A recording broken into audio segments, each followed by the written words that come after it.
This is episode 1 of the Endurance Eats video series. So please be kind to us as we figure out how to best present this information to you. So I have my team here with me. I'm Alex Larson of Alex Larson Nutrition, and I have my team members, Hannah Cooley and Mary Wirtz here with me. So we're just going to do a quick little intro about us, and then we're going to start talking about some common sports nutrition, endurance nutrition questions that we get. I feel like at some point we may change the name of this video series to It Depends, because with almost all of the nutrition questions that I've gotten on social media and podcast discussions with our and like even discussing with our athlete clients, like the answer is almost always starts out with, well, it depends, because nutrition is so highly individualized. And that being said, like if you are seeing nutrition advice that's going out to the masses and it's very, very specific advice, I would almost consider that a red flag. Like it's a signal to take it with a grain of salt, because there's always exceptions and modifications that can be made with nutrition recommendations. So just kind of putting that plug out there that there's always variations and adjustments to be made to make it work for you.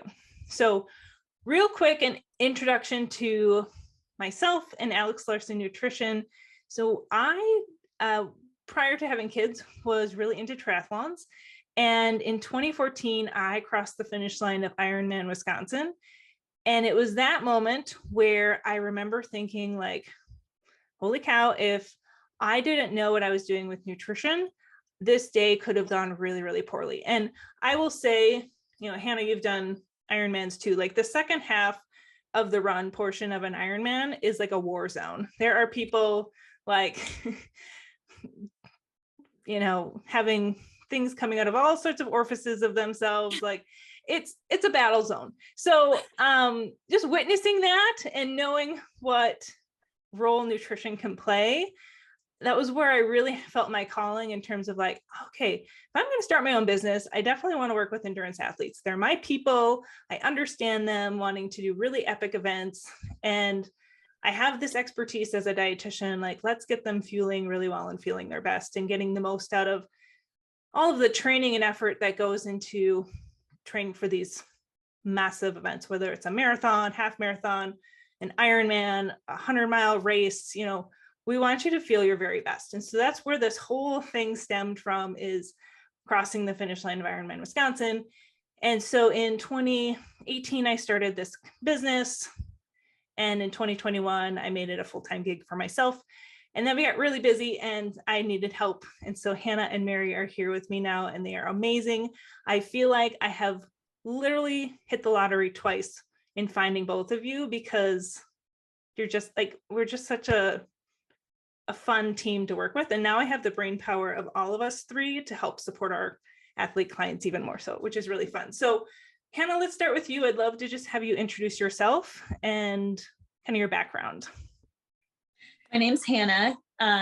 I've this journey with being on Alex Larson Nutrition's team has been incredible. I'll speak for Mary when I say this. We love what we do. I've been a dietitian for 10 years, a personal trainer going on 4.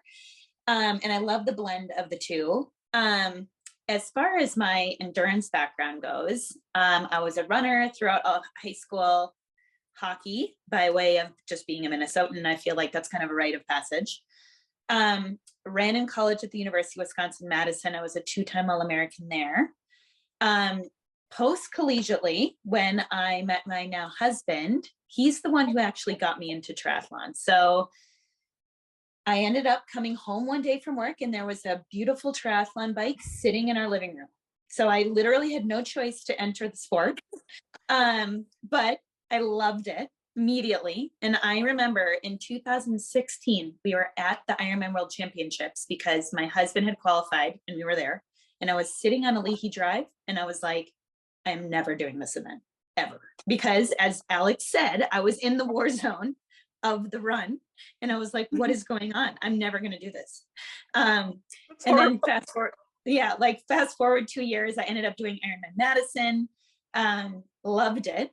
And then did Ironman Kona, or the World Championships.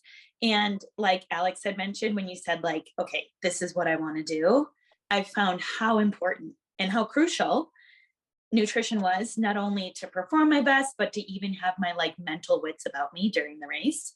And it was at that point where I was like, I got to figure out how I can work with athletes. So that's kind of in a nutshell, a little bit about me. I'm not currently training or racing for triathlons, but it's still a huge passion, and I still follow the sport religiously. Yeah, we live vicariously through our clients for sure. Oh yeah. The events that they do. And I will say too, when I was training for my first 70.3, I was like, I'm never going to do the full, like, there's no way, that's crazy. I think a 70.3 is about as far as I'm going to go in this.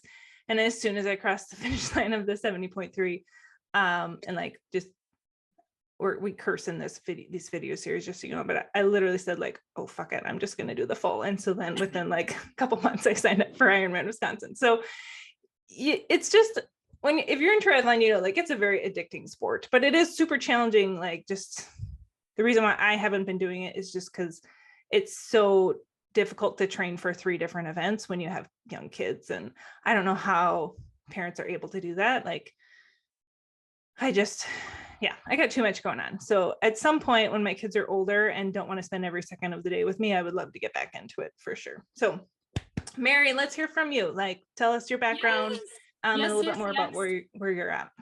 I echo Hannah in that I honestly can't even consider this a job, because I truly love what I do day in and day out. Just fostering clients in their ability to perform better is truly the best and most precious gift imaginable. But I've been a dietitian for 10 years. I have not always worked as a sports dietitian. So prior to this role, I did work clinically. So I covered a lot of different areas, including cardiovascular nutrition and diabetes clinic and bone marrow transplant and so many different areas. But I've personally been passionate for myself about sports nutrition. I've been an athlete since high school. So I did running.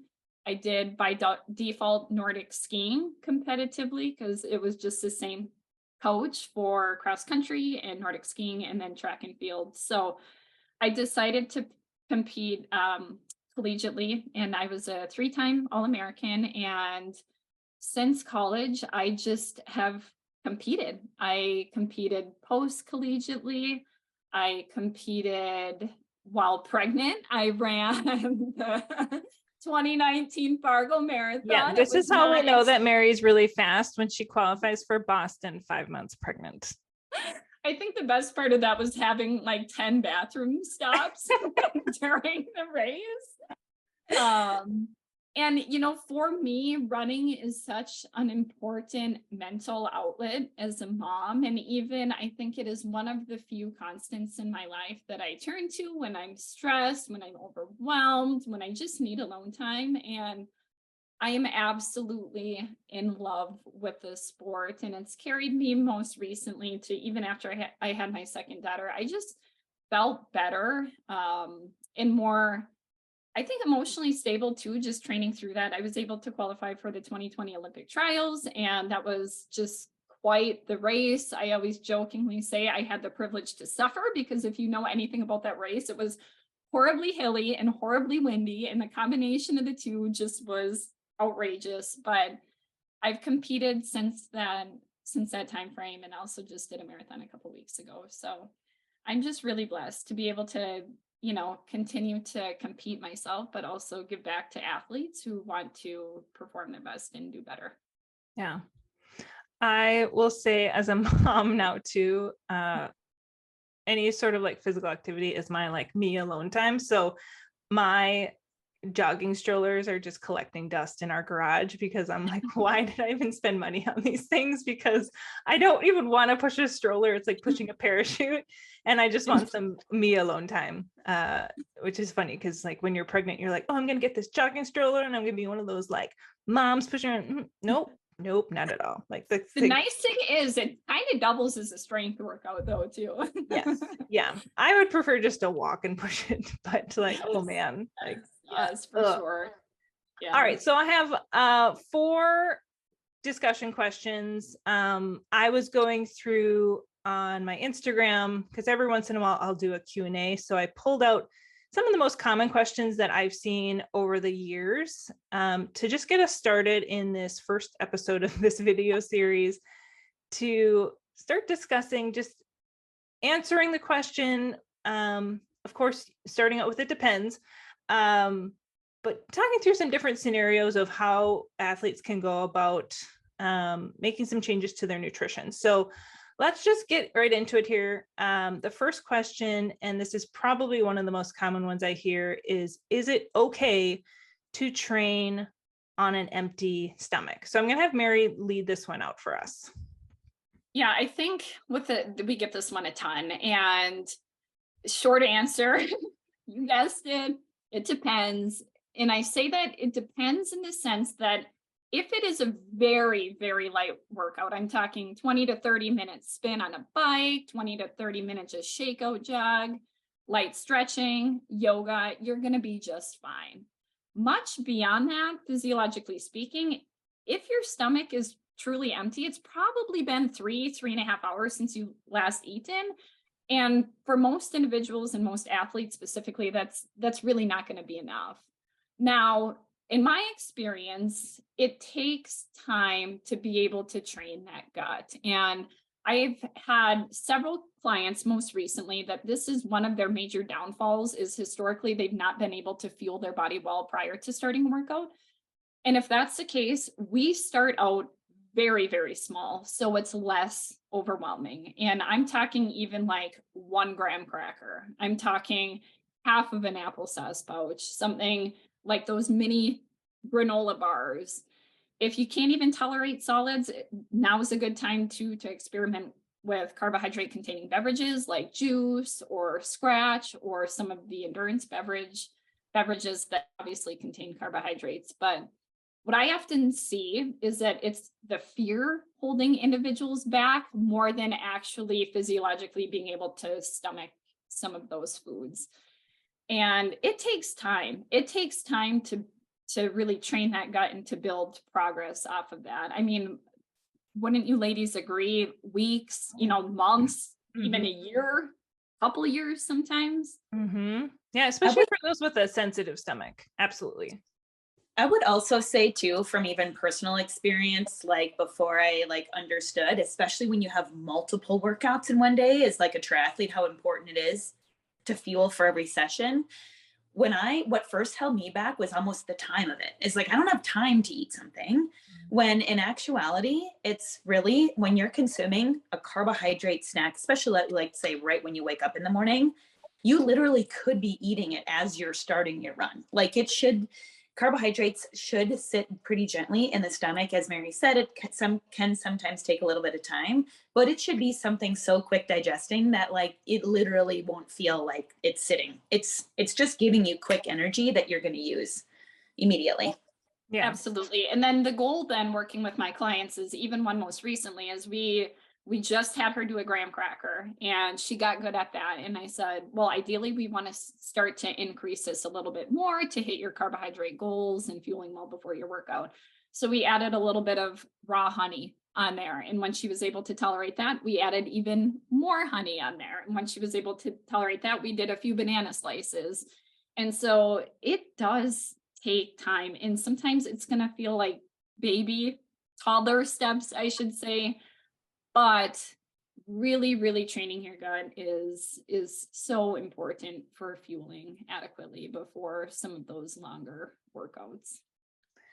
Let's talk about the consequences if you don't fuel before workouts, even the shorty ones. I find with athletes that aren't fueling around their workouts really well, that they tend to really have struggles regulating their hunger later on in the day. They have really low energy levels throughout the rest of the day. They're feeling sluggish. They're feeling exhausted, tired, like they need a nap.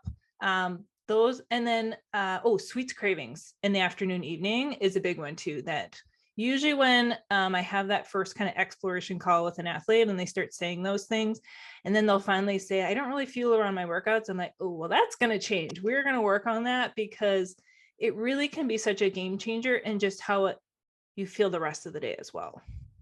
Oh, absolutely. And especially optimizing that post-exercise recovery window, because if you're not fueling properly that one day, it's going to delay the recovery heading into your workout the following day and then thereafter. And you're stuck kind of in this vicious cycle of wanting to perform well and really never fully recovering from your workouts due to underfueling. Kind of that domino effect for sure.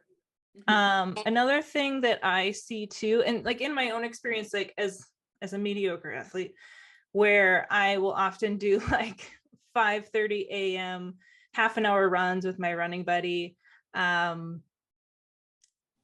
get up at 5 a.m. If I don't eat anything at all, that last 10 minutes of that 30-minute run, even though it's like an easy pace, I don't feel that great. And then even when I finish, I'm like, ugh, I just feel tired after that half an hour run. But if I have like a yogurt pouch or an applesauce pouch, in that 15 minutes before the workout, it might not have kicked in right when I start the workout, but it sure as heck has in that last 10 minutes. And I can finish, I can just picture that last stretch of road before we get back to her house of like, I just feel so much better. And then when we finish, I just have better energy levels, like even just driving home. So it's amazing even how that little bit of a difference can impact my mental confidence in myself as an athlete and just that quick little workout. And the same thing can apply for those people with bigger training sessions, where some athletes feel like that when they finish their workout, they want to feel like absolutely like spent, exhausted. And to them, that's like, oh, I had a really great workout and I really worked hard, like check that box. And I'm like, no, no, no, no, no. I want you to feel like you could have gone farther, that you still have energy, because that is going to be a much better confidence booster that you're ready for the next workout and you're going to be ready for race day when you're nailing those workouts day after day and you're still feeling good afterwards.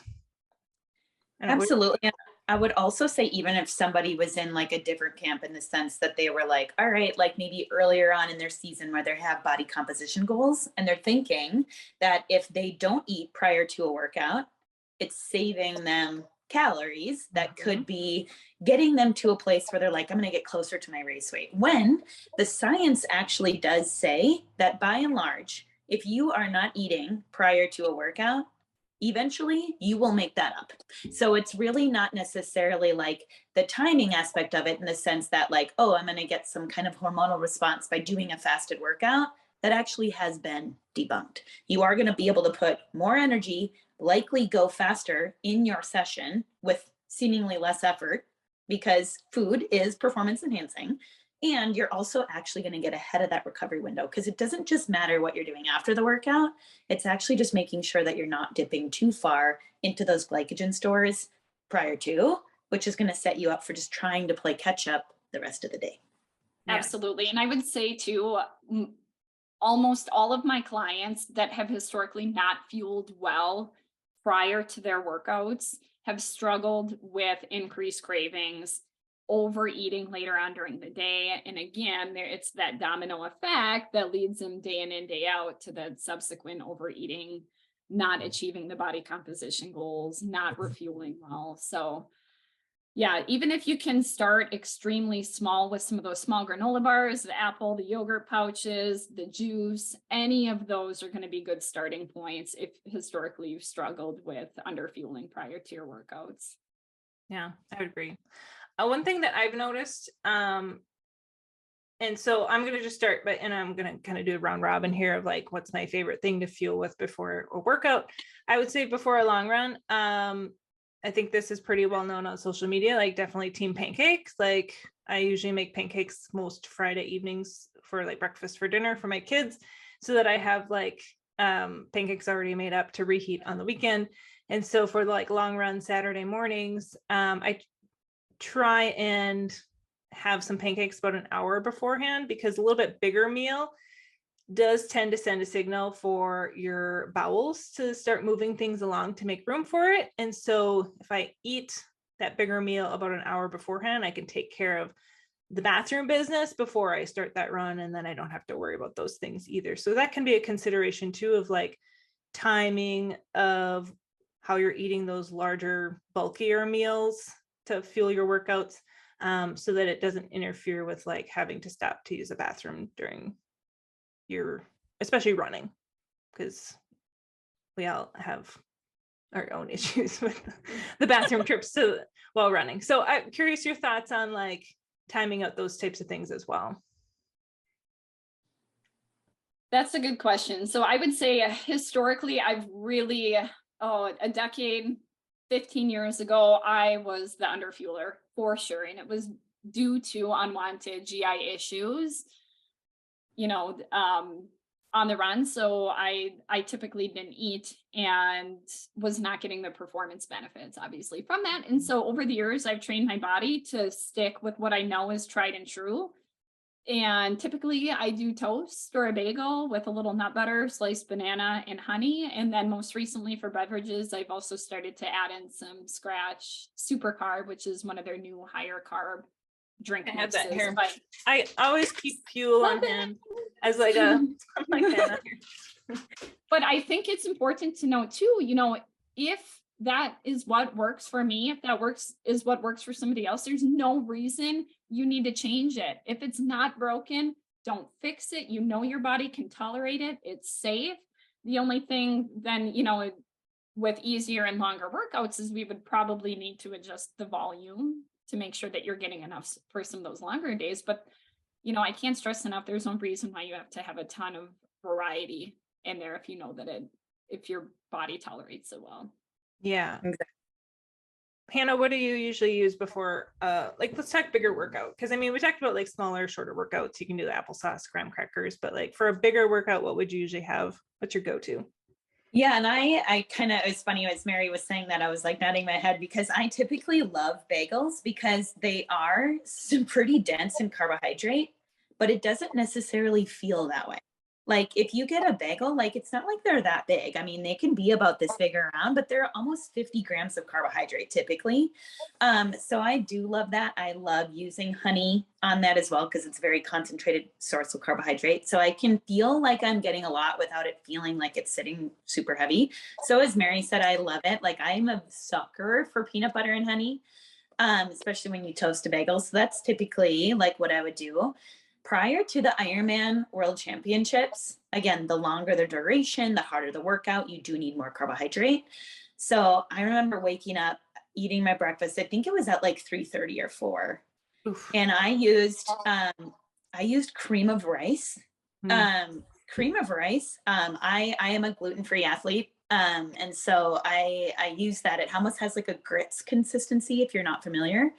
And then I use that because it is so high in carb. And then I use maple syrup, and it literally, like, I felt like that, like Will Ferrell and Elf. Like I was literally just like sugar. I needed so many grams of carbohydrate, like before that race, that it literally felt like I was eating, I don't even like, it was hard to get in. Like I literally had to force myself because I knew, but man, the way that I felt during that race, like that's what I want to replicate for my athletes, because I literally was like smiling on the Queen K at mile 20 in the marathon. And that was like, how do I do this for all of my athletes? Because that's what I want them to experience. Yeah. I love cream of rice too for my athletes, because compared to oatmeal, especially from a GI perspective, it's a lot lower in fiber. Yeah. So if you are at all fearful again of the loose stools and the GI issues that often come with running, and a lot of my trail runners experience that, cream of rice is kind of one of our go-tos to experiment with as well. And it's such a vessel for just sneaking in extra carbs, the brown sugar, the honey, jelly, even some of the powdered mixes or more starch, or any of those mix super well into the cream of rice. Love it, Hannah. Mm-hmm. Oh, such a good discussion. Okay, we need to keep moving along. All right. Next question is, when increasing training, is it better to increase fat, carbs, or protein to account for it? So I'll lead this one off, because when I had seen this question come through, I think it was on Instagram, I was like, well, I guess are we talking about increasing our fueling around, like, do you increase carbs, fat, protein, like around your workouts, or is it just in your everyday, like day to day? Because I do like to break up the work that we do with our endurance athletes into two main buckets. There's the fueling around and within workouts and training. And then there's bucket number 2 is like how you eat in your day to day. So when it comes to that bucket number 1, like how you're fueling around the workouts, like that's where, the carbs really are going to play a role. Because, and we've mentioned that in that first question there of like, how are you fueling before, during, after the workout? Well, usually carbs are number 1 that we look at. Thinking about your needs for an upcoming race is something that we'll consider too, of like, okay, so you're doing the New York Marathon. We need you ideally fueling with this much carbs around this workout. Let's gradually work your way up to that so that you feel really confident and comfortable doing that on race day. Any carb loading needs, we practice that. But really, yeah, it's all about increasing carbs around the workout itself. And then even afterwards too, if you get done with like 2-3 hour, 4-hour workout, like you need a lot of carbs to start replenishing those muscle glycogen stores. So we need to up the ante with that post-workout, whether it's a snack or a meal. We really do need to increase carbs first and foremost, because if you don't get enough carbs, your body is going to start using protein as energy, and we want that protein to be used specifically for rebuilding and repairing that muscle. And so then when it comes to bucket number 2, that day-to-day nutrition, which I consider recovery nutrition, with some of our athletes, the volume and frequency that they are training, any other opportunity of the day when they're not training and they're eating is an opportunity to support recovery from the workout that they had that day and then prepping for the workout tomorrow. And so there's definitely higher calorie needs for those that see an increase in their training to account for the extra activity, to the added stress on the body. So yes, we will increase carbs, again, to replenish those muscle glycogen stores. I saw this, and you guys correct me if I'm wrong, but when those muscle glycogen stores get depleted, they can take days to really replenish them. Days. So I just find that so fascinating that it's not just a quick like reload of glycogen stores. It really does take some time. And post-workout really is a great time because our body is primed to take in those carbs at a very efficient rate. But the rest of the day, it's so important to continuously start taking in carbs at meals and snacks to reload those. And then with protein, I typically, depending on the athlete, because again, it depends, I do tend to like to see the protein intake increase a little bit when training increases, just to support muscle recovery. But it depends on what's going to be doable for them and their goals as well. It could be as simple as like adding a protein shake in the evening to just kind of support that muscle recovery overnight. That's a really good hack that I've had some athletes do when they're just kind of struggling to hit their protein numbers for the day. They've had a really tough workout. We want to support recovery overnight. So doing a protein shake in the evening can be really great. And then with fat, I might increase it a little bit just to make sure that their diet is balanced, but we don't really need to significantly increase fat intake a lot. But if we increase protein, it's important for us to keep in mind the fat intake too, because oftentimes when we up the protein, it's easy to see fat kind of go up as well. I don't know. What are your guys' thoughts on that? I think I just wanted to mention all of your points were super valid. When I see athletes increase their training and they're getting into the bulk of training, oftentimes exercise can inhibit appetite. Furthermore, heading into these warm, humid summer months, heat inhibits appetite.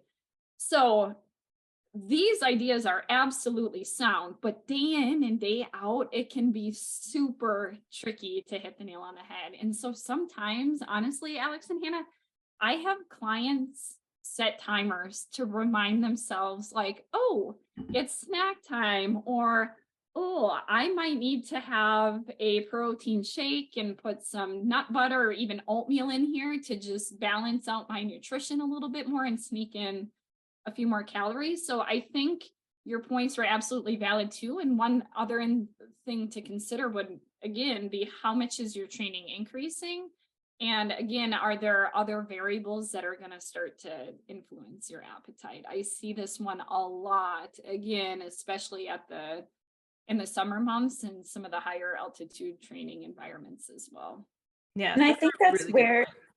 yeah, because you might get into a cycle of being unintentionally underfueled, and you won't necessarily see the effects of that potentially until much later, at a time when you want to be feeling your best. And so it's like earlier in the summer, as Mary said, when the weather is affecting your appetite or the increase in workouts, and then you're feeling awesome in June, and then you hit August or September and you're like, ugh, why do I feel like I can't sustain?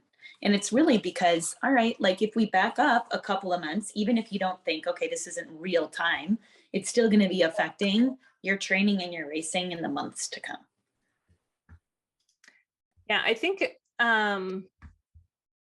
it comes down to, you hear this trend of like intuitive eating, right? Where you're supposed to listen to your body. When you're hungry, feed it. When you're not hungry, don't eat. I love that trend, but at the same time, for athletes, because there's always exceptions to the rules with nutrition, we have to also be very intentional with our eating. So because we know that hard training can suppress our appetite, the heat can suppress our appetite, we need to be very intentional in remembering to eat, even if we're not super hungry. And I find too, with athletes that just have gotten in that habit of kind of just not eating a lot during the day, when we do start getting them eating better, their appetite comes back with a vengeance, and their hunger gets much more regulated throughout the day too, which is kind of a really interesting thing that I've seen a lot with athletes. So yeah, like I totally get the intuitive eating trend, but for athletes, let's remember also that there's some intention that needs to be done as well, that you can't always trust what your body's telling you, that you need to kind of take care of yourself first and foremost and provide your body with what it needs. I think for most of my athletes too, I encourage them to get thinking, what are 2 to 3 go-to meals or snacks that you can eat anytime? It always sounds good. Alex, it sounds like for you, that would be pancakes. For me, it's personally, I love cereal, any type. I don't discriminate. And I'll usually do like a protein drink instead of the milk to get in more protein. But again, it should be convenient where it's not going to be overwhelmingly complicated, time intensive, something ideally portable. But just think of 2 to 3 meals, 2 to 3 snacks that you could kind of stomach, get down if needed at any time during the day. Yeah. Hannah, what's yours? Yeah, it's funny, Mary, you and I must be like soulmate food twins. We are. Because like I literally could eat cereal at any time, like anytime. It's funny side note, my brother, I don't think he has this anymore actually, hopefully maybe his wife nixed this.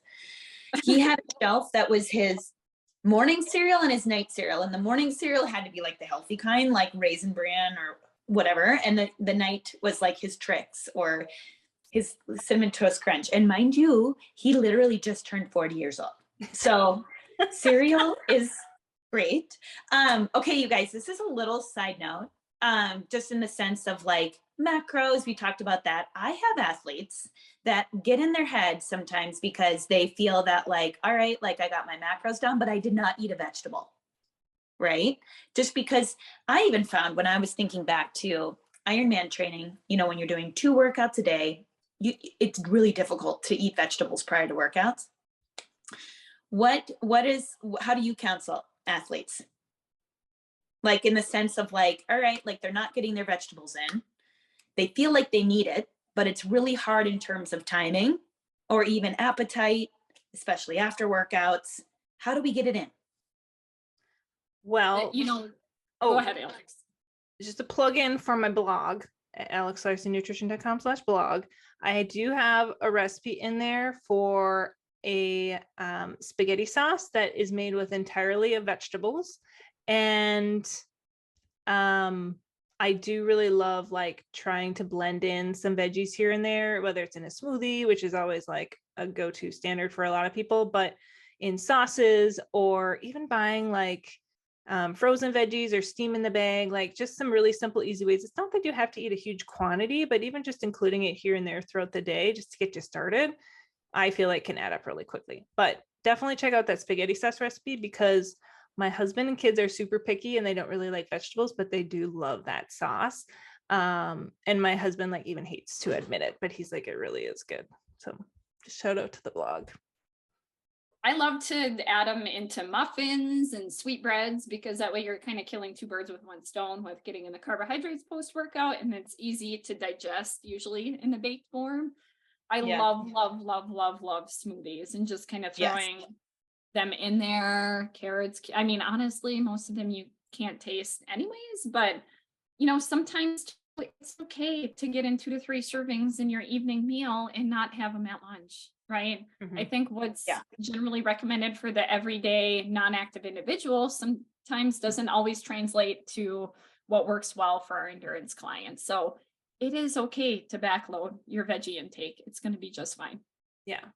Thank you. That's We're exactly gonna do one more question, I think, here, because I don't think I blocked off enough time for us to like do all of these questions, because especially that first question, I think we had such a good discussion. It took a little longer, but it was like, I'd rather. That can be an episode in itself. We'll I maybe come know, back with I that. know. So we'll save our fourth question, which is on sodium, to our next video that we record. That's But a long one. let's talk about how to eat after a big event. And Hannah, I want you to lead this one. Yeah. So after a big event, and that like a big event is really just unique to you. I mean, that could be as much as like a sprint triathlon or a half marathon or whatever, but the same kind of principles apply regardless of the distance, because you're still pushing yourself to the brink during that race. So ideally what we want to do is we want to restock glycogen stores as quickly as we can. And that begins within that 15 to 30 minutes post-event.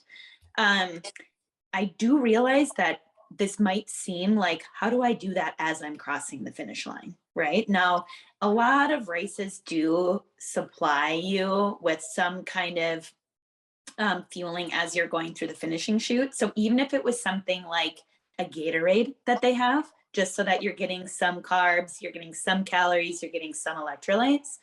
If that's a banana, if it's some of the pretzels that they have, even if it's a Coke, you're still going to be optimizing that tiny little window that is most important for optimizing that recovery piece. Now, in the time following, within that like 2-3 hours after you've gotten that little bit at least, that's when you could get that full meal that's going to have more of the protein, more fat, more carbohydrates, kind of a more well-rounded meal. But in that tiny little window post-race, we oftentimes do see that some of those athletes do better with a liquid meal. That's why I mentioned the Gatorade, or if it's more of your sports drink, if you tolerate, or even if it's some kind of smoothie, just because it is going to be extremely difficult to feel like you have the appetite to take something in when that's going to actually be the best window. So as Alex kind of mentioned, like feeling like, okay, we love this intuitive eating piece. We have to override that signal and be like, well, even if I don't want something, I have to force it at this time. Mm-hmm. Yeah, I would 100% agree. Mary, you see me cross the, oh yes, I do. I always have something to add. What I was going to say is, you see me cross the finish line. Here I come, catch my breath, and I am heading straight to the chocolate milk. Woo! I love that. Many races offer chocolate milk, and I absolutely love it, because you're getting in the fluids, you're getting in carbs. It's a really good ratio of 3 to 1 to 4 to 1 carb to protein for maximal recovery. Obviously the fluids, and it's just one of those foods or beverages that I can seem to always digest well after that really, really hard effort. So if I would say your race does not have good options, it's typically a good idea to put a protein bar, put a piece of fruit, put in some dry cereal into your drop bag. So that way you have something realistically, you know, you're going to be able to tolerate well after that hard effort. Yeah, because if you don't, I don't know if you guys have ever like I mean, I've gotten done with long workouts and I get really distracted with my kids. And then next thing you know, like a couple hours has gone by and I haven't really eaten anything. And I feel like absolute shit. Where I'm like, Yeah. oh shoot, I did not follow my own advice. Like, what's wrong with me? And I'm just like, I feel like trash. And I'm like kicking myself, but it happens. Like, it happens to the best of us. And you just use it as a learning moment. But you want to feel good the rest of the race, or like after the race, you want to start that recovery process, especially if it was a big race. I mean, it's a lot of stress on your body to do those events. And so as soon as you can start refueling it, you can start lowering that stress response, and helping, like, help our body out, like help it out, like do it a favor and get yourself well hydrated and well fueled, especially if it was a hot race too. I mean, you want to try and avoid staying out of the medical tent as much as possible. And so yeah, I mean, all of these things, like just take care of yourself, like be very, very intentional about it. And practice it in your training too, so that it just becomes second nature to just grab those things, especially when you get done at the race too. Exactly. All right, so we're going to wrap up this video series, but those that have listened in, we're going to do this again. If you have questions that you would love for us to discuss, please add them to the comment section, send me a message. We're going to do future videos. We're going to discuss more. If you have insight on how we can, improve and make this video series better, I'm always open to feedback. I don't take myself too seriously.